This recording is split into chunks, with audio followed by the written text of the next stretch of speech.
السلام عليكم ورحمة الله وبركاته. أهلا بكم من جديد.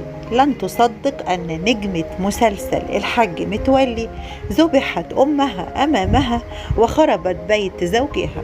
أسرار لأول مرة تعرفها عن بطلة مسلسل عائلة الحاج متولي، النجمة الشابة عايدة غنيم.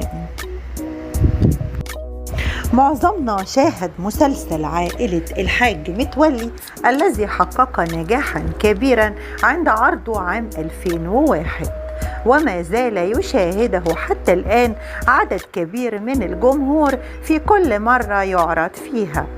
ومن المؤكد أن من شاهد المسلسل لفت نظره أن إحدى أبطال المسلسل، والتي كانت مميزة بكلمة مامتي يا مامتي، إنها سعدية ابنة نعمة الله غادة عبد الرازق، الزوجة